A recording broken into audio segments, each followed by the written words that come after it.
Olá!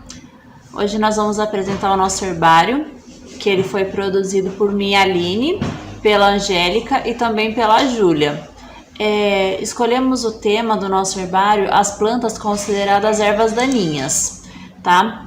A princípio eu vou falar um pouquinho a respeito do herbário, que ele é uma coleção de plantas secas, que são as essicatas, organizadas e preservadas sob um método específico, tá? Aqui agora eu vou detalhar um pouquinho sobre esses métodos. O herbário também ele é uma importante ferramenta de pesquisa científica para as áreas de conhecimento que estuda espécies vegetais. Então esse processo para a confecção desse herbário, ele inicia a partir da escolha, né, da coleta de uma espécie vegetal específica, e ele vai passar por diversas etapas, né?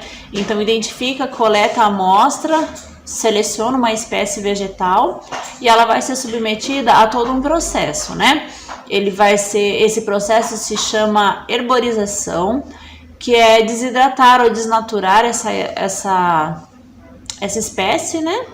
Entre folhas de jornal prensadas numa estrutura de madeira que se chama prensa, e em seguida ela vai ser submetida a uma estufa numa temperatura específica para que ocorra essa desidratação. E agora eu vou falar um pouquinho sobre as ervas daninhas, tá? Elas são plantas que elas crescem sem que ela seja semeada, geralmente na agricultura ou no jardim, e elas acabam acarretando alguns danos nessa plantação porque ela compete com a espécie que foi cultivada, absorvendo os mesmos nutrientes e o espaço, tá?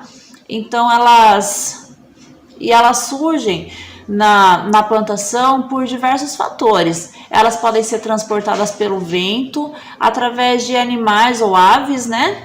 Por meio de fezes, ou até mesmo essas sementes elas podem vir misturadas na semente que foi semeada naquele lugar, através do substrato que foi utilizado no solo. Então, a definição de planta daninha é toda planta cuja vantagem não foi descoberta ou com uma planta que interfere com os objetivos do homem.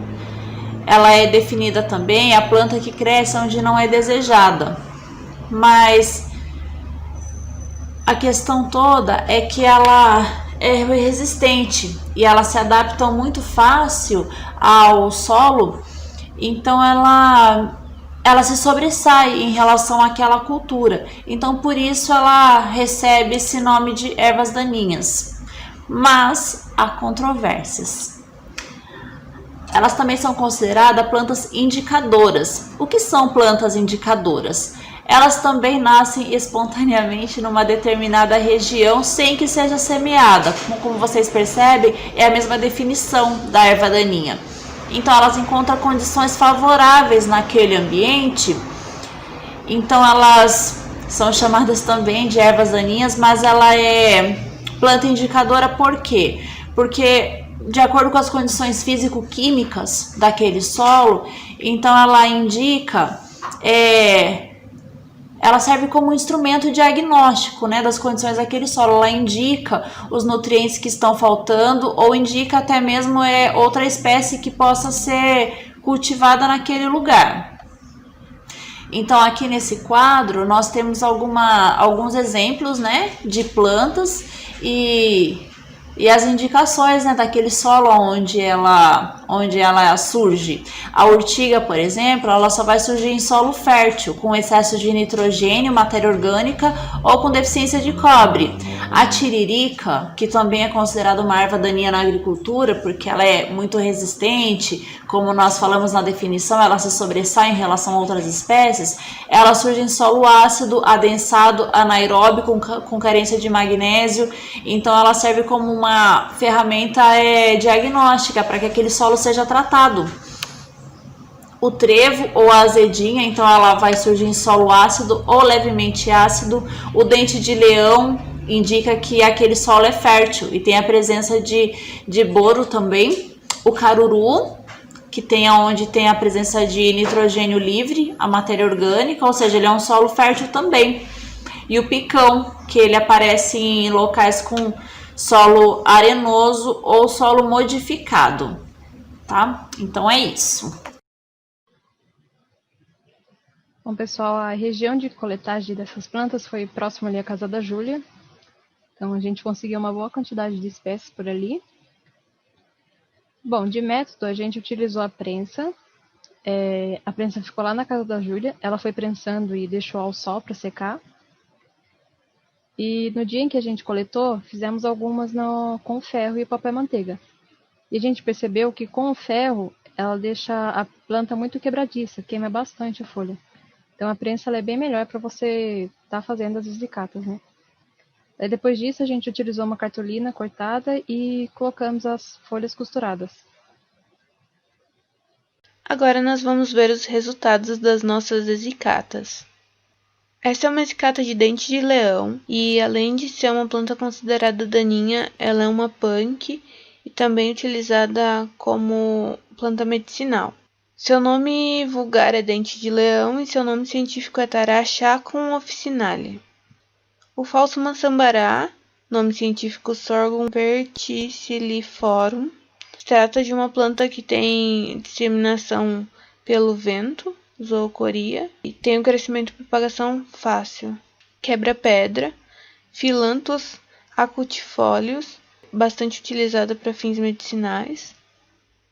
Saramago, Raphanus raphanistrum, ela contém um alcaloide que é utilizado como essência de mostarda. O caruru também é utilizado como fins medicinais e também é comestível. Tiririca também tem fins medicinais. Seu nome científico é Ciperus rotundus. Plantago major, a tanchagem, utilizada como fins medicinais e também é uma punk. A mamona, Ricinus communis, seu óleo extraído da semente e é utilizado como biodiesel. O capim-marmelada, ele foi trazido para o Brasil em navios negreiros e ele era usado como forragem para cama de escravos. Então é uma planta exótica. Seu nome científico é Brachiaria plantaginea. Buva, Bacharis erigeroides, é uma planta muito resistente aos herbicidas. Ele tem ciclo anual, tem uma disseminação de semente pelo vento, produzindo muitas sementes. Uma forma de não ter a infestação por buva é fazer uma cama de palha no solo durante o plantio, porque as sementes necessitam de iluminação direta para fecundarem. Capim-colchão, ele tem melhor desenvolvimento em solos com boa fertilidade, podem liberar substâncias com efeitos alelopáticos, então nada nasceria em volta daquela região. Seu nome científico é Ditaria aller. Levando em conta todas essas plantas e como elas se comportam e todos os seus benefícios para os humanos, nós devemos mesmo considerar essas plantas como ervas daninhas? Essa é a pergunta que fica. Esse foi nosso herbário. Agradecemos a paciência e até mais.